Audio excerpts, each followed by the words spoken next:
Olá pessoal, tudo bom? Eu sou o Igor Belli. Tudo bom, pessoal? Eu sou o Beto Pandiani, estamos a bordo aqui do Igloo e esse aqui é o nosso diário de bordo Rota Polar. Um mês que a gente saiu de Seattle, de Port Townsend exatamente. Fizemos mais de 5.000 quilômetros por terra, com grandes expectativas para, na hora de chegar, a gente começar a velejar. Infelizmente isso não aconteceu desse jeito. Fazem uns 15 dias que a gente está aqui em Tuktoyaktuk, esperando o gelo abrir. Finalmente aconteceu e a gente está com os planos de sair amanhã. Esse começo de viagem não está acontecendo do jeito que a gente pensava que ia acontecer. Isso gera frustração, demanda muita paciência, mas o astral foi muito bom sempre e a gente está prestes a partir, né? Eu acho que o que realmente está ajudando muito o Igor e eu é a experiência que nós temos, né? Não é a primeira viagem, o Igor também já fez muitas outras viagens, independente de mim, mas as outras duas anteriores que nós fizemos juntos, muitas coisas, ou seja, a maioria das coisas que aconteceram de errado a gente não esperava. Então nós tivemos já uma escola boa no Pacífico, uma escola muito boa no Atlântico, para perceber que tudo que não está no planejamento e vem, a gente tem que focar na solução e tentar se afastar ao máximo de uma situação onde a gente possa ficar assimilando mentalmente ou lamentando. Como o Igor falou, foi um teste de paciência.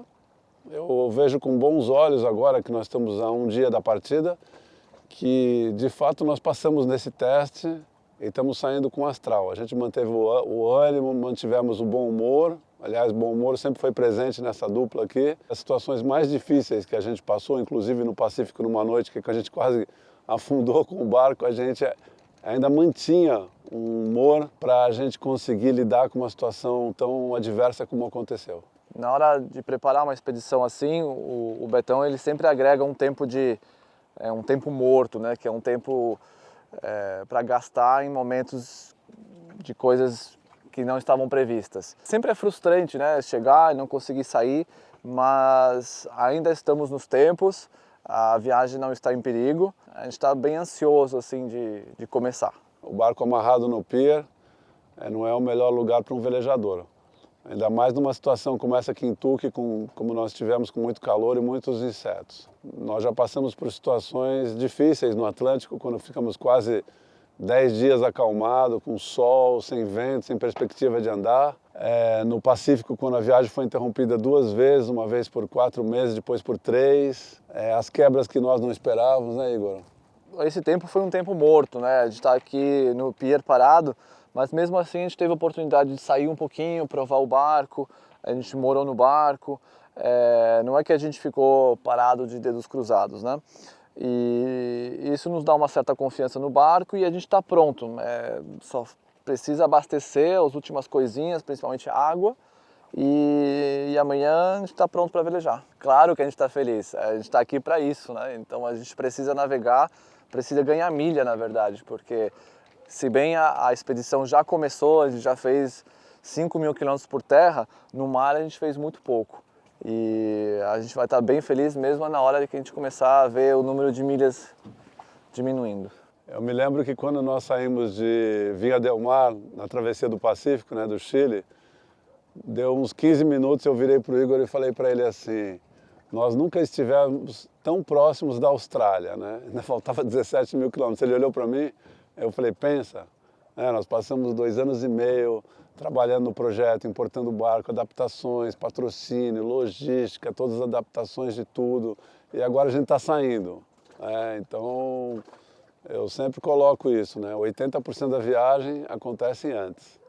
Os 20% agora é execução. As dificuldades elas começaram bem antes da viagem começar, porque originalmente a ideia era sair de Nome, no Alasca, no Estreito de Bering, e nós desistimos dessa opção logo uns 3 meses atrás, porque com a guerra da Ucrânia os valores dos fretes subiram muito e nós também descobrimos que eles não tinham um cronograma muito certo em relação a chegada de um barco com um container com o nosso veleiro. E nós descartamos essa opção com medo do barco ficar preso, de ter algum conflito mais sério, como uma zona de exclusão, e a viagem não começar porque o barco não estaria disponível. Aí nós tínhamos uma segunda opção do Alasca, segunda e única opção por terra, que é para um lugar chamado Prudhoe Bay. Mas a estrada não chega na água, ela chega justamente na planta de petróleo, e nós precisávamos da permissão, e nós tentamos de todas as formas, com várias pessoas nos Estados Unidos nos ajudando, inclusive o presidente de uma outra petrolífera, e não teve jeito. Aí nós fomos para a última opção,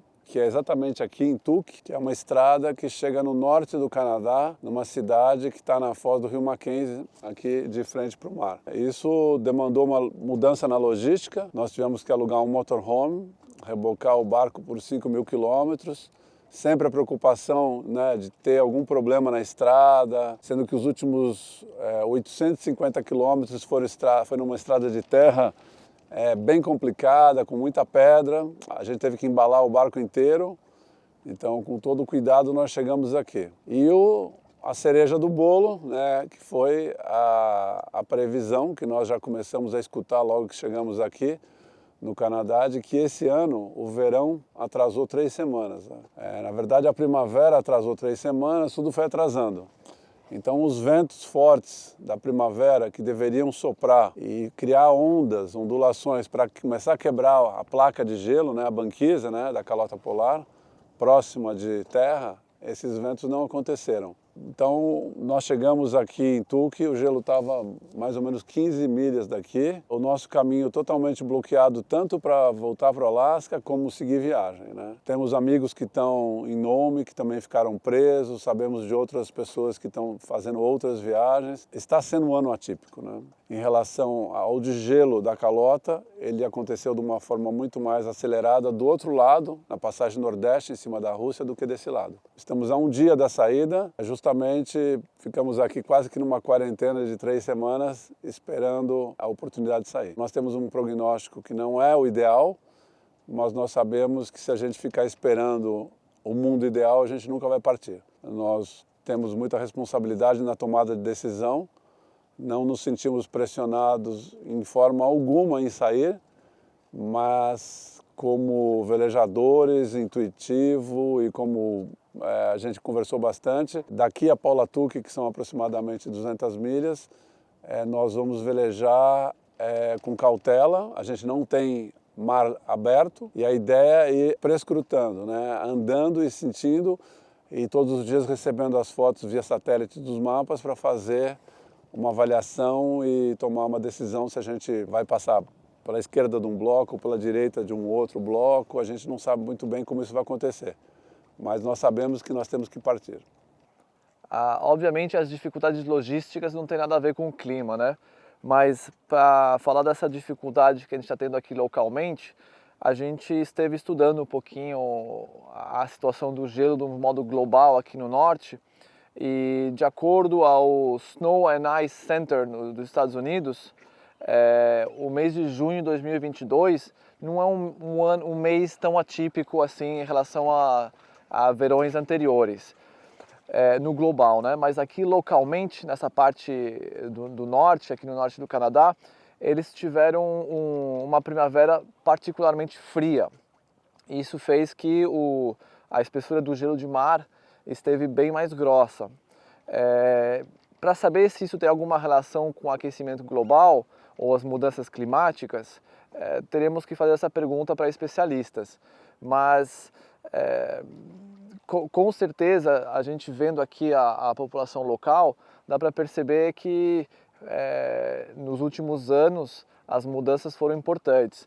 Tanto é que aqui em Tuktoyaktuk eles estão prevendo que daqui a 30 anos eles vão ter que trocar de lugar a cidade, literalmente. Eles já sabem onde eles vão instalar a cidade. E isso mostra realmente que tem uma mudança acontecendo.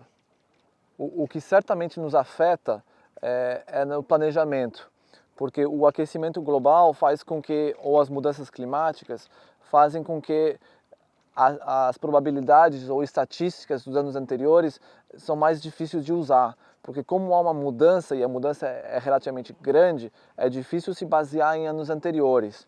E num barco como o nosso, onde a gente, para velejar, não pode ter nada de gelo, é muito sensível, afeta muito o nosso cronograma, o fato da gente poder sair ou não, e isso dificulta. Mas é uma expedição, né? Se fosse fácil, não daria para chamar isso uma expedição. Bom, dificuldades é sinônimo de viagem num barco aberto, né? Desde que nós optamos por velejar num barco sem cabine, o Igloo tem uma pequena cabine que é para dormir, mas a gente veleja exposto, não tem motor. A gente sabe que as dificuldades elas são solucionadas com tecnologia, com criatividade, com inovação, com bom humor e com espírito de equipe. Como eu disse, não é a primeira viagem que o Igor e eu fazemos, já fizemos a travessia do Pacífico e do Atlântico, que foram recheadas de problemas, e nós sempre resolvemos os problemas muito baseado na nossa experiência. Sempre tivemos tranquilidade porque sempre a preparação das viagens foram muito meticulosas, né? Nós sempre soubemos que se o barco virasse, nós saberíamos o passo a passo de como fazer o barco desvirar. Obviamente aconteceram algumas quebras que nós não tínhamos imaginado que poderiam acontecer, mas nós solucionamos.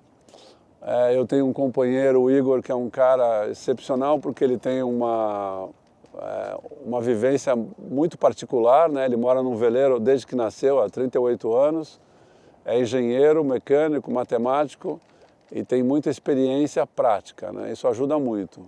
A minha experiência está muito focada no tipo de barco como esse, né? De como veleja, né? Então nós dois temos características que se complementam muito. Mas eu diria que o tempero central de tudo isso é a nossa amizade, o nosso bom humor e a nossa experiência. A motivação é uma coisa muito importante numa viagem assim. Se começar a perder a motivação, entra a frustração e isso nunca é bom. Afeta muito a relação entre os tripulantes e coisas assim. Felizmente ou infelizmente, o Betão e eu passamos por experiências similares no passado. Por exemplo, na última expedição que a gente fez no Atlântico, passamos por situações em que não adiantava manter a vela em cima do mastro porque não tinha nada de vento. A gente descia a vela e cobria para se proteger do sol. Era muito frustrante.